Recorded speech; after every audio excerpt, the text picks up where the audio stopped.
The man who says the least in the room is usually the one she can't stop thinking about after she leaves it. Not the loudest, not the funniest, not the one who tried the hardest, the quiet one.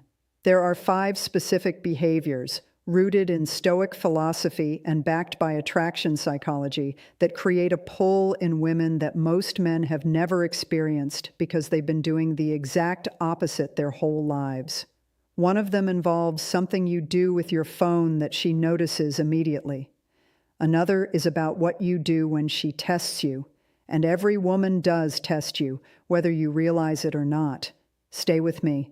My name isn't important. What's important is this. Everything you've been told about attracting women, be funnier, be more confident, text back faster, show her you care more, most of it is wrong. Not partially wrong, fundamentally wrong. The Stoics understood something about human nature that modern dating culture has completely forgotten. And today we're going to break down 5 Stoic principles that, when actually lived, not performed, create the kind of magnetic presence that women describe as unexplainable but respond to consistently. No manipulation, no games, pure psychological truth. Here's the bold claim. A woman decides whether she's genuinely attracted to you based almost entirely on how you handle your own emotional states. Not your looks, not your bank account, your regulation. The psychology behind this goes deep. Women's nervous systems are extraordinarily attuned to emotional stability in potential partners because stability signals safety, and safety is the prerequisite of genuine attraction. Research on attachment styles consistently shows that emotionally regulated men create secure attachment responses in women faster than almost any other variable. Here's the scenario most men encounter and fail. Jake meets a woman he genuinely likes. She seems interested. Then one day she takes 4 hours to respond to a text. Jake, without realizing it, sends a follow-up. Then another. His energy shifts from confident to anxious, and she feels it through the phone screen. By the time she responds, something has changed. She can't explain it. She just feels less drawn to him than she did before. What she detected was emotional dysregulation, the inability to sit with uncertainty without reaching for control. What actually works? Let the discomfort exist. Don't reach for the phone. Don't fill the silence. Let her response come in its own time while you genuinely return your attention to your own life. That ability to feel the discomfort and not act from it is Stoicism in its most practical form, and it is one of the most attractive things a man can demonstrate.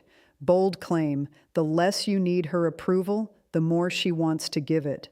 This sounds counterintuitive. It isn't. It is one of the most well-documented phenomena in social psychology, sometimes called reactance theory. When people sense that their approval has no special power over someone, they become motivated to test that independence, to see if it's real. And real independence, not performed, not strategic, but genuinely lived, triggers a specific kind of fascination that dependency never produces. Mini-story time. Marcus had been seeing a woman named Diana for about 3 weeks. Everything was going well. Then one evening, Diana made a slightly dismissive comment about something Marcus cared about, a project he was working on. Most men would have either defended themselves anxiously or changed their position to please her. Marcus just looked at her, nodded once, and said, "I see it differently," and moved on. Diana thought about that moment for days. She told her friend, "He just doesn't need me to agree with him. It's the most attractive thing." Marcus wasn't being cold.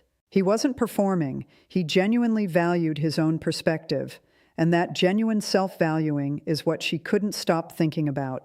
What most men do wrong, they argue back defensively, which shows that her opinion destabilized them, or they cave completely, which shows the same thing from the opposite direction. What actually works? Hold your position with warmth and zero anxiety. Disagree calmly. Move on without drama. But here's the part no one tells you about silence. Most men fill silence because silence feels like a void, like something is going wrong that needs to be fixed.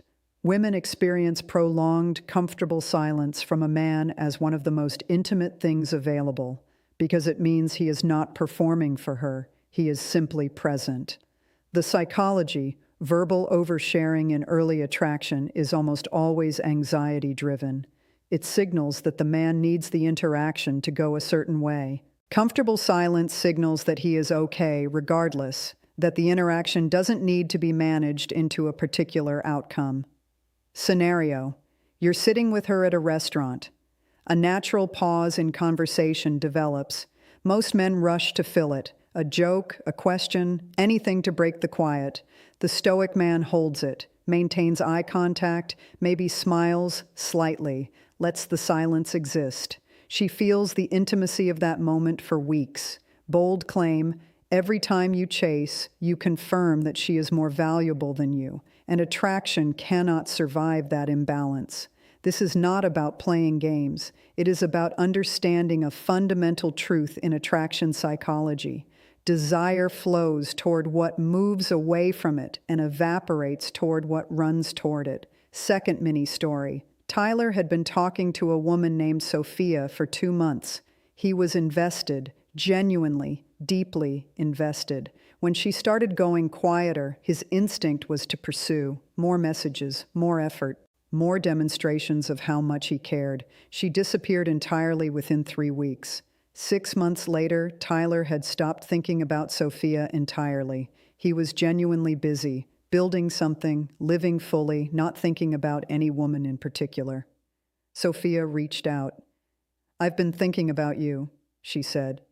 Tyler hadn't changed his appearance. He hadn't gotten wealthier. He had simply stopped needing her. And that shift, from needing to simply existing well, changed everything about how she experienced him. What most men do wrong, they interpret pursuit as demonstration of value. It demonstrates the opposite. What actually works: invest genuinely in your own life, not as strategy, as genuine commitment to becoming someone worth wanting.